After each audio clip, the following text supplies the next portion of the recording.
नमस्कार, शाम के 7 बजने को है। देश के सबसे विश्वसनीय, सबसे लोकप्रिय और नंबर 1 शो शंखरात में आप सभी का स्वागत है। मैं हूं आपके साथ चित्रा त्रिपाठी। पुलिस लोगों के लिए सुरक्षा होती है, पुलिस अपराध को रोकने के लिए होती है, पुलिस अपराधियों को पकड़ने के लिए होती है। लेकिन गोरखपुर की पुलिस ने जो किया है वो उत्तर प्रदेश पुलिस की दरिंदगी का इश्तहार हो गया है, एक बदनुमा दाग। क्योंकि गोरखपुर के 6 पुलिस वालों ने एक 4 साल के बच्चे के पिता को जानवरों की तरह पीट कर घसीट कर मार डाला। 6 पुलिस वालों ने कानपुर के व्यापारी को इतना मारा कि उनकी मौत हो गई। ये सिर्फ एक आदमी की मौत नहीं है, ये मौत है उस भरोसे की जो कहती है कि यूपी पुलिस सुरक्षा के लिए है।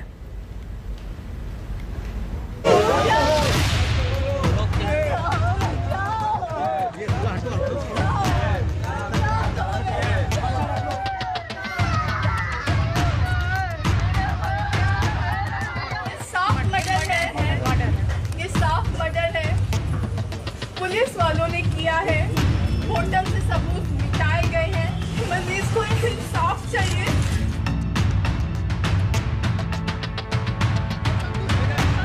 पुलिस किस लिए होती है? क्या इसलिए कि किसी माँ को बेऔलाद कर दे, किसी सुहागन को बेवा बना दे, किसी 4 साल के बच्चे को यतीम कर दे, किसी बेगुनाह को मार के फेंक दे, किसी की गर्दन काट दे या सर फोड़ दे या सीने से सांसें उखाड़ ले? पुलिस किस लिए होती है? क्या इसलिए? नहीं, बिल्कुल नहीं। लेकिन यूपी की पुलिस तो ऐसी ही है। मार डाला उसने कानपुर के व्यापारी मनीष गुप्ता को होटल के कमरे में पीट पीट कर बेमौत मार डाला। चोट बहुत सारी जगह थी, आँख के ऊपर था, वो जो पिस्तौल इन लोग लेते हैं उसके मारने का निशान था, वो नीला हो गया था। हाथ में पिस्तौल भोंकने का निशान था, पूरा गोल छेद था। दूसरी जगह भी कट था, गर्दन में भी निशान था। ऐसे करके कई चोट थी। सिर में भी कहीं चोट आई और ब्लड भी कहीं से? ब्लड नाक से बहुत बाहर है, यहाँ से भी बहुत बाहर है। यूपी पुलिस का स्लोगन है, सुरक्षा आपकी संकल्प हमारा। लेकिन कैसी सुरक्षा, कैसा संकल्प जब पुलिस वाले गुंडे हो जाएं, पुलिस वाले कातिल हो जाएं, अपराध रोकने के लिए उठे हुए हाथ अपराध करने लग जाएं, आतंकी हो जाएं, हैवान हो जाएं, रक्त पीने वाले हैवान। पुलिस वो अपनी राइफल की बट से मारा तो इधर का सर पिचक गया उनका पूरा और नाक से ब्लड आने लगा। इतना टॉर्चर किया, उनका मांस हाथ का निकाल लिया, उनको इतना मारा, उनके चेहरे पे स्क्रैच है। आप देखिए कितना बेरहमी से मारा है, जैसे आतंकवादी को भी इतना बेरहमी से नहीं मारते। अपनी ही खाकी पर पुलिस ने अपने ही शहरी का लहू छींटा है, अपनी ही आबरू पर ठोकी है कलंक की कील, अपने ही मस्तक पर लिखा है कि हाँ, हम हैं यूपी पुलिस, जिनके हाथ कत्ल से रंगे हैं, एक बेगुनाह के कत्ल से।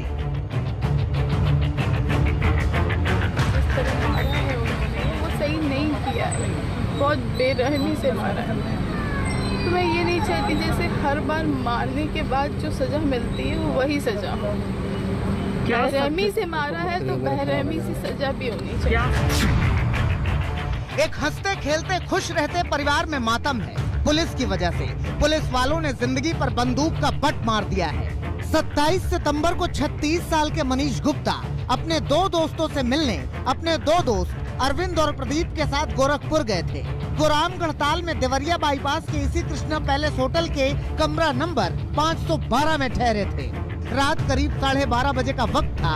रामगढ़ताल के थाना प्रभारी जीएन सिंह और सब्जी मंडी चौकी इंचार्ज अक्षय मिश्रा समेत 6 पुलिसकर्मी उनके कमरे में आए जांच के लिए। यहाँ पुलिस से बहस हुई और आरोपों के मुताबिक पुलिस वालों ने 2 दोस्तों को नीचे बुला लिया और मनीष को लहू लहू कर दिया। उन्हें बीआरडी अस्पताल ले जाया गया, लेकिन उनकी मौत हो गई। ये नॉर्मल घटना नहीं है, उसको वो बहुत लाइट नहीं ले सकते हैं। एक पुलिसकर्मी, 6 पुलिसकर्मियों ने एक निर्दोष की हत्या करी है और वो निर्दोष भी एक ऐसा है जिसके घर पे कोई नहीं है उसके अलावा। पुलिस की बेशर्मी देखिए कि उसने अपने पुलिस वालों की हत्या को हादसे का रंग देने की कोशिश की। अपराधियों की चेकिंग के दौरान थाना रामगढ़ताल की पुलिस एक होटल में गई। वहां पर एक कमरे में 3 युवक संदिग्ध अलग अलग शहरों से आए थे जो ठहरे थे। इस सूचना पर पुलिस ने होटल मैनेजर को साथ में लेकर कमरे की चेकिंग करने गई, जहां पर हड़बड़ाहट में एक युवक की कमरे में गिरने से चोट लग गई। दुर्घटनावश हुई इस घटना से पुलिस ने तत्काल होटल मैनेजर को साथ लेकर युवक को अस्पताल में भर्ती करवाया, जहां पर उसका इलाज हुआ। बीआरडी में दौरान इलाज उस युवक की मृत्यु हो गई। लेकिन पुलिस का ये फरेब चंद घंटों में सच बनकर सामने आ गया और यूपी पुलिस का चेहरा झूठ से पीला पड़ गया था। सूबे के सबसे बड़े कोतवाल की जुबान कांपने लगी थी। इसमें जो मुख्यालय स्तर से निर्देश यही दिए गए हैं कि इस अनफॉर्चुनेट इंसिडेंट में पूरी तरीके से ट्रांसपेरेंट तरीके से इसकी विवेचना कराई जाए और दोषियों के विरुद्ध कार्रवाई की जाए। इसकी जिम्मेदारी वहाँ के जोन के अधिकारी और वहाँ के रेंज के अधिकारी को दी गई है। सिर्फ एक आदमी का कत्ल नहीं किया है यूपी पुलिस ने, उस भरोसे का कत्ल किया है जिसमें मित्र पुलिस जैसे शब्द पलते और चलते हैं। उस उम्मीद का कत्ल किया है जिसमें ख्वाब टिमटिमाते हैं कि हमारी सुरक्षा के लिए पुलिस है। सिर्फ एक आदमी का कत्ल नहीं हुआ है। गोरखपुर से गजेंद्र त्रिपाठी के साथ रंजय सिंह और अभिषेक मिश्रा, कानपुर, आज तक। गोरखपुर के पुलिस वालों ने दहला देने वाले गुनाह को अंजाम दिया है। एक आदमी को पहले तो पुलिस वालों ने बेरहमी से मार डाला और फिर शुरू हुई कातिल पुलिस वालों को बचाने की पर्देदारी। पहले संगीन कत्ल को छिपाने के लिए हादसे का नाम दिया गया, मगर परिवार की कराहती हुई आवाजों ने पुलिस का झूठ उधेड़ कर रख दिया। फिर परिवार के लोगों को भरमाया गया, कानून का डर दिखाया गया, कोर्ट कचहरी में भागदौड़ का सबब बताया गया, सिर्फ इसीलिए कि परिवार पुलिस वालों पर केस ना करे। कत्ल की इस कहानी में वही अपराधी हैं जिन पर अपराधियों को पकड़ने की जिम्मेदारी है।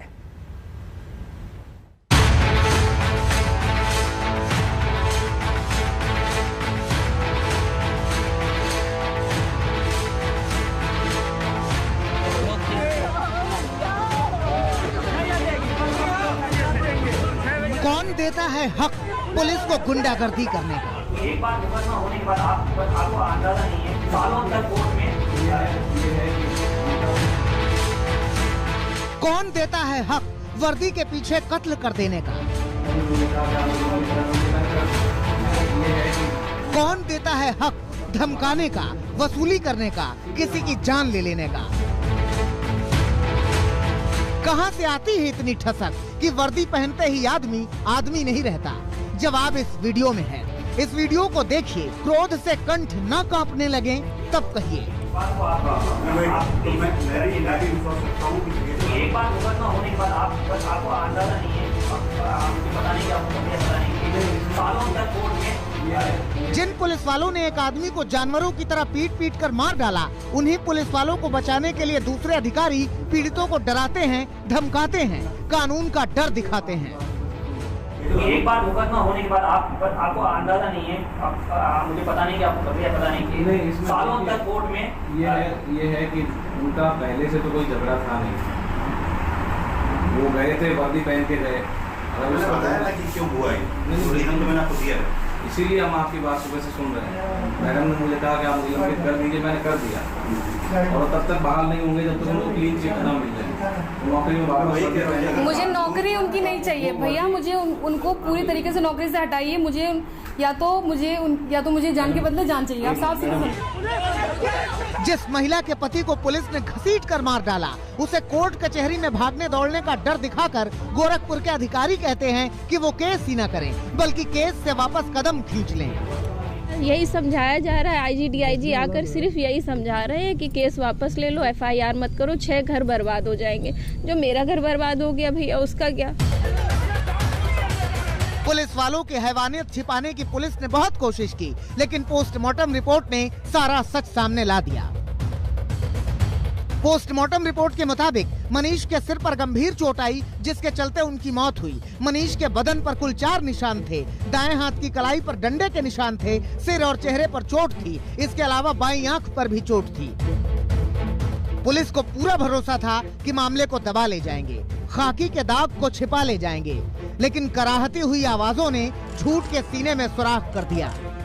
जहाँ पे ये चोट के निशान होंगे वहाँ क्या सिचुएशन होगी उस कमरे की, उस जगह की, ये भी आप समझ जाएंगे। खून से भरा हुआ होना चाहिए वो कमरा। वहाँ पे एक बूंद खून नहीं था। 1-2 जगह जल्दबाजी में छूट गया था, वो भी लाइट था। होटल में पुलिस मनीष के साथ ज्यादती कर रही थी, तो वहीं मनीष ने फोन पर अपने जानने वालों को इसकी जानकारी दी थी।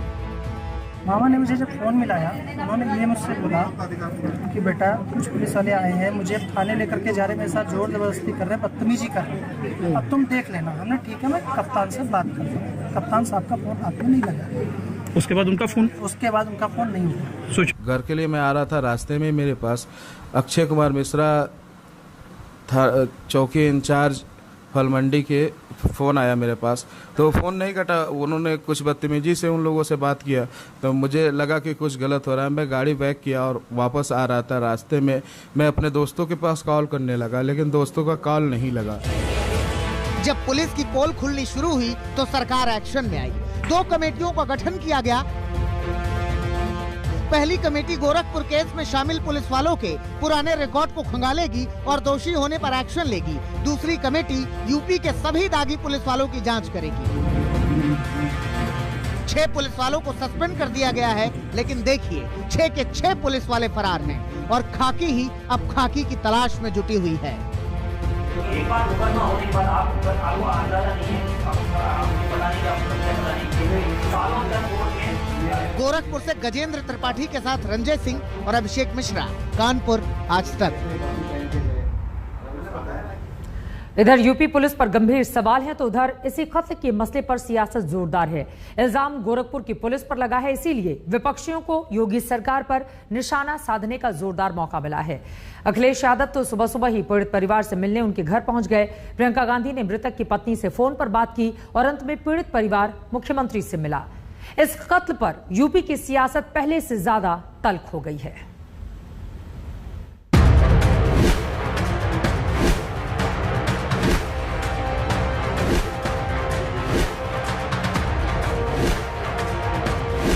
एक बेगुनाह का कत्ल हुआ गोरखपुर में।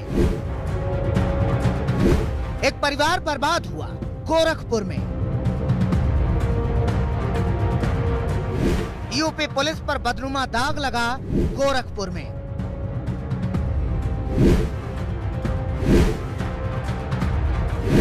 तो गोरखपुर के रहने वाले मुख्यमंत्री योगी आदित्यनाथ एक्शन में आए।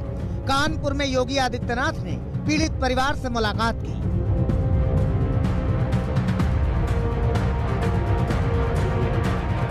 जितने बोले सबसे मैं संतुष्ट हूँ। मुख्यमंत्री योगी आदित्यनाथ ने दोषियों पर कार्रवाई का भरोसा दिया है। गोरखपुर से केस को कानपुर ट्रांसफर करने का आदेश दिया है। 4 साल के बेटे की पढ़ाई यूपी सरकार उठाएगी, ऐसा कहा है और मृतक की पत्नी को सरकारी नौकरी देने का भरोसा दिया है। बहुत अच्छे से उन्होंने मेरे केस को समझा और एक परिवार की तरह, एक मुखिया की तरह उन्होंने बिल्कुल सही सारे निर्णय लिए हैं। उन्होंने खुद बहुत अच्छे से समझ के सारी बातें। आपकी क्या मांगे थी, आपने क्या बात की उनसे?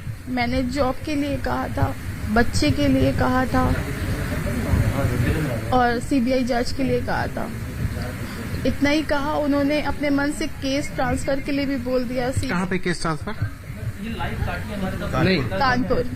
अच्छा, वो केस मतलब गोरखपुर से कानपुर ट्रांसफर होगा? जी हाँ, ठीक है। गोरखपुर से कानपुर ट्रांसफर होगा और हर जाने में बच्चे के लिए कुछ किया जाएगा। मेरे लिए एक सरकारी नौकरी की व्यवस्था होगी। और कोई अनुदान जैसे 10 लाख 50 लाख कितना आप लोगों का कुछ और आर्थिक मदद? अभी उन्होंने कहा है वो 10 लाख वाला आप लोगों को तुरंत दे दिया जाए। बाकी मैं आपको और देखकर बताऊंगा।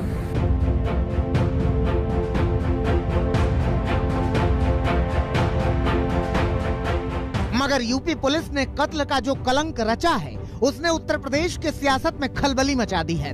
शहर गोरखपुर है, इसलिए सियासत का रंग ज्यादा गहरा है। अखिलेश यादव सुबह सुबह ही मृतक मनीष के घर पहुंच गए सांत्वना देने। अखिलेश ने सांत्वना के साथ पीड़ित परिवार को 20 लाख रुपए देने का ऐलान किया। साथ में मांग की कि हाईकोर्ट के सिटिंग जज की निगरानी में मामले की सीबीआई जांच हो और योगी सरकार पीड़ित परिवार को 2 करोड़ की आर्थिक सहायता दे। जो हाई कोर्ट के सिटिंग जज इस घटना की जांच करें। जो दोषी अधिकारी हैं, जो दोषी सिपाही हैं या और संबंधित लोग हैं, उनको कड़ी से कड़ी सजा मिले। इसलिए परिवार की 2 करोड़ की मदद होनी चाहिए। यूपी पुलिस कटघरे में है तो विपक्षी यूपी पुलिस को चलाने वाले नीति नियंताओं को कैसे बख्श दें। लिहाजा समाजवादी पार्टी की ओर से तीखे तेवर अख्तियार किए गए। ये कहकर कि यूपी में किस आदमी की सांस आखिरी होगी किसी को नहीं मालूम। उत्तर प्रदेश में अराजकता का माहौल है, अपराधियों का राज चल रहा है। यहाँ कौन किसको कब ठोक दे पता ही नहीं। कभी पुलिस वाले जनता को, कभी जनता वाले पुलिस को, कभी गुंडे पुलिस को, कभी पुलिस गुंडों को, कौन किसको ठोक दे पता नहीं। समाजवादी पार्टी ने अपनी तलखियां दिखाई और यूपी पुलिस के खिलाफ कांग्रेस ने अपनी तिलमिलाहट। कांग्रेस महासचिव प्रियंका गांधी ने फोन पर मनीष की पत्नी से बात की।